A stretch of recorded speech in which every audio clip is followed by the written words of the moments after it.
Welcome back to Note Lab Mode. I'm excited for our deep dive today. We're going to be talking about founder mode. Yeah. Um, you've probably heard this term floating around, especially Yeah. if you're in the tech world or following startups or even just reading business news. It's definitely buzzy. Yeah, buzzy.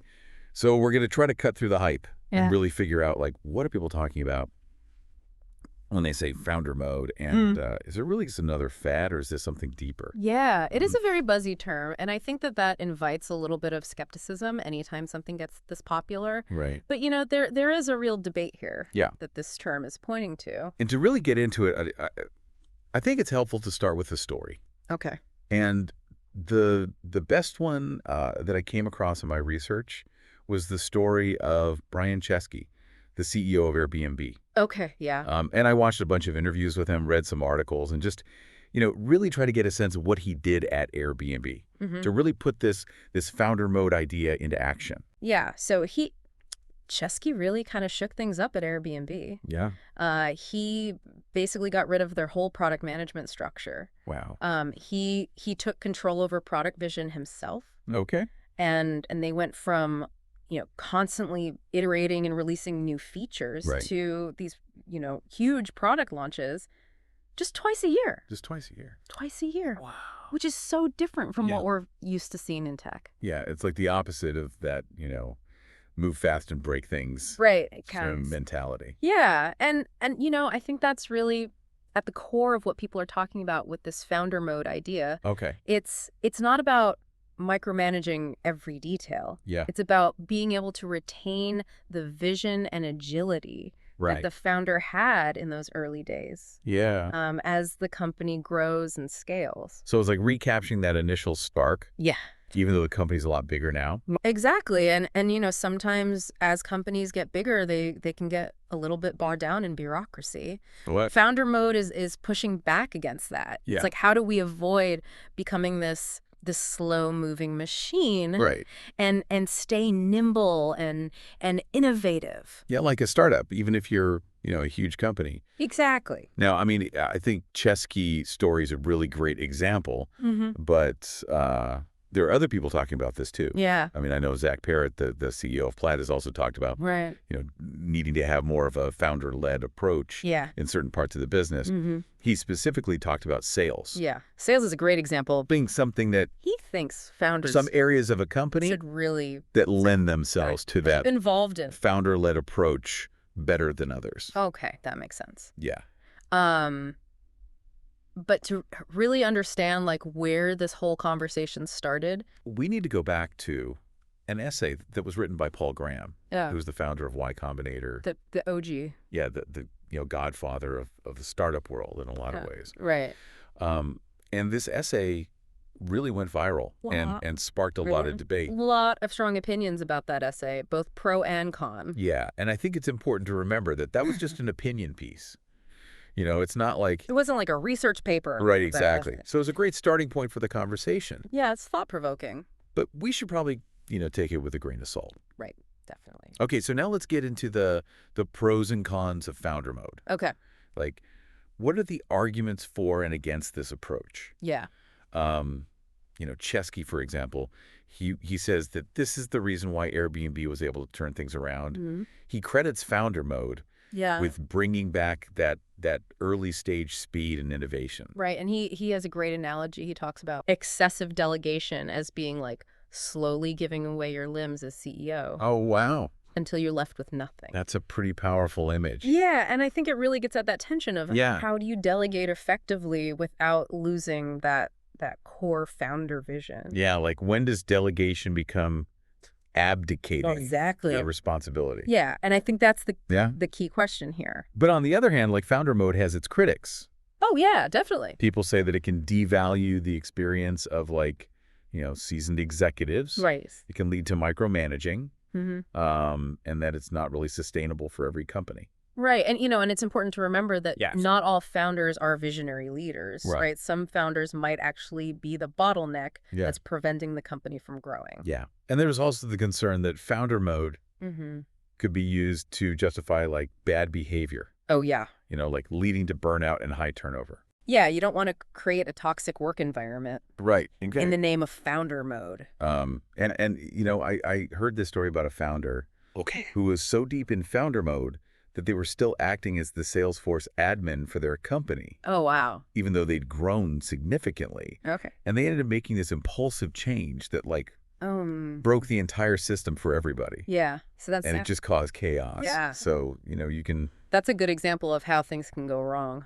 Yeah, like good intentions. But if you Yeah. don't have the right structures in place, it can backfire. Absolutely. And I think that highlights the need for self-awareness, Yeah. for founders who are operating in this mode. Like, when is it helpful Yeah. for you to be so hands-on? Right. And when is it actually When are you actually getting in the way? hurting the company? Yeah, exactly. Yeah, that's a great point. And it raises a bigger question. About the potential downsides of a founder clinging too tightly to control. Yeah. What does that do to the culture of the company? Right. What about developing future leaders? Yeah. What happens when that founder inevitably steps down? Right. What happens to the company Yeah. if it's so reliant on one person? Exactly. It can create this huge leadership vacuum. Right. And potentially even stifle innovation. Wow. So there's a lot to unpack here. Yeah, there is. We've only just scratched the surface. Definitely. And it really gets at that classic saying, what got you here won't get you there. Oh, yeah. Like the company needs to evolve, and that means empowering others to contribute and lead. So for all of us listening who are, maybe intrigued by this founder mode idea, Yeah. what resonates with you about it? Mm-hmm. Are you leaning more towards yeah, I want to try this, or are you kind of feeling cautious now?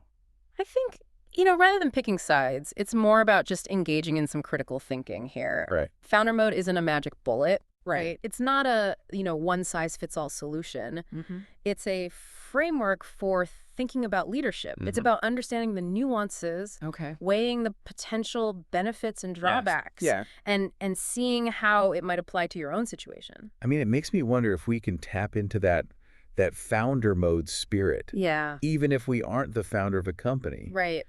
Could it be about taking more ownership within our roles, being proactive, really driving change, Yeah. not being afraid to challenge the status quo? I think that's a great point. Yeah. It's about cultivating that same sense of ownership Right. and innovation no matter where you are in an organization. Yeah. Leadership isn't confined to a title. Like we're all entrepreneurs in a way. Exactly. And Right. and that brings up another interesting question. Okay. What if a whole company embraced this founder mode mindset? Oh, wow. What if it just permeated the culture from top to bottom? That's an interesting thought. Yeah. Imagine every employee at every level operating with that same sense of ownership, that drive to make things happen, Yeah. the willingness to challenge assumptions. Would that lead to a surge in innovation? Right. Would it create chaos? Faster growth? Yeah. Or would it just be complete disaster? Yeah. Like a symphony orchestra where every musician is just playing their own tune, Oh, that's a great analogy. ignoring the conductor. Yeah. Yeah. It could be beautiful or it could be a cacophony.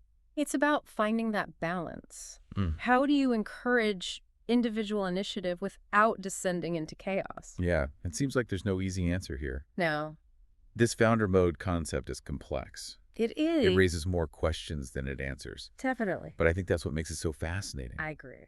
It challenges how we think about leadership, Yeah. especially in today's world, which is changing so rapidly. And that challenge is a good thing. Mm. It forces us to examine our assumptions, Right? consider different perspectives, and find what works best for each situation. So what's been the most impactful takeaway for you? For me, I think it's been realizing that founder mode isn't just about the founder. Okay. It's about a mindset. Yeah. It's a way of approaching challenges, a willingness to take ownership Yeah. and make things happen. Like we can all cultivate that. Exactly. Yeah. Regardless of our role or title. I completely agree. Yeah.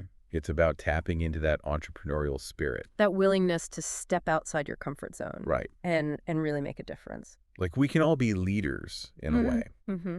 Yeah. And I think that's an empowering message, Yeah. not just for individuals, but for organizations as a whole. Yeah. Imagine the potential Right. if we could unleash that energy throughout a company. Yeah. Everyone feeling empowered To contribute. to take initiative. Yeah. It's like democratizing leadership. It is. Yeah. But that also raises questions about Oh. how to do that effectively. Right. How do you create a structure that supports that energy Mm-hmm. without stifling it. Yeah, how do you make sure everyone's aligned? Right. How do you prevent things from becoming chaotic? These are complex questions, Yeah. and there are no easy answers. But that's what makes this whole exploration so interesting, Mm-hmm. right? It pushes us to think differently, Yeah. experiment with new approaches. Exactly. So it sounds like this founder mode conversation is just getting started. I think it's here to stay, Yeah. and it's only going to get more interesting Mm-hmm. as companies experiment with these ideas Right. and share their experiences. And maybe this whole debate will inspire more of us Yeah. to tap into that founder energy That founder mode. in our own work, In our own lives. even if we're not the CEO. Exactly, because at the end of the day, Yeah. whether you're a founder, an executive, or just starting out, that passion, that drive, that willingness to make things happen, Yeah. that can make all the difference. It's about recognizing that we all have the potential to be leaders, Mm-hmm. to shape our work and to make an impact. Exactly. And that's a powerful message to carry with us. It is. Yeah, it feels like this whole conversation about founder mode is also like a bigger conversation about, work in general. Absolutely. Like, how do we contribute? Mm-hmm. Who gets to be a leader? Yeah, it really challenges our assumptions about, Yeah. Where innovation comes from. Right. How do we create environments where people feel empowered? Yeah. And this is like a super relevant conversation to be having, It is. especially now with all the change that's happening in the world. Yeah, we need new ways of solving problems. Yeah, We need to be more adaptable. exactly. And founder mode might give us some clues. Yeah. And it's a good reminder that leadership isn't It's not the static thing. right. Yeah, Like, it's not just for people at the top. it can come from anywhere. Right. Like, it can emerge organically. Right, exactly. So as we wrap up this deep dive, what's the one thing you want our listeners to take away from this conversation? I would say think about how you can cultivate that founder mode spirit Mm-hmm. in your own work. Yeah. Even if you're not the CEO, Right. it's about taking ownership, Yeah. being proactive, Right. and not being afraid to make things happen. And questioning assumptions, Yes. pushing boundaries, Mm-hmm. even if you fail. It's all about experimenting and learning. Exactly. Right? That's at the heart of innovation. Well, you've definitely given us a lot to think about. Hopefully. And it's clear that this founder mode thing is more than just a buzzword. It is. It's a real conversation starter Yeah, a catalyst for a deeper conversation about how we work, how we lead. about the future of work. Exactly. Yeah. So if you're listening and you're, intrigued by this, Mm-hmm. we encourage you to check out the source material we talked about. Yes, definitely. Those Brian Chesky interviews, Paul Graham's essay, Go deeper. and see what resonates with you. Yeah, find your own version of founder mode. Yeah, that's a great point. One last thought. Okay. We talked about what it would look like if everyone in a company Yeah. operated in founder mode. Mm-hmm. But what if we took that even further? Okay. What if we applied that mindset to the challenges facing the world? Oh, wow. Like climate change, inequality, Yeah. technological disruption. That's a big idea. It is, but imagine if we approached those problems Mhm. with that same fearless innovation, that determination, Yeah. that sense of collective ownership. Maybe that's how we find the solutions we need. Something to think about. It is. Yeah. Thanks for joining us on this deep dive into Note Lab mode. Thanks for having me. We'll be back next week with a brand new topic. Looking forward to it. Until then, keep learning, keep questioning, Yeah. and keep diving deep. Absolutely.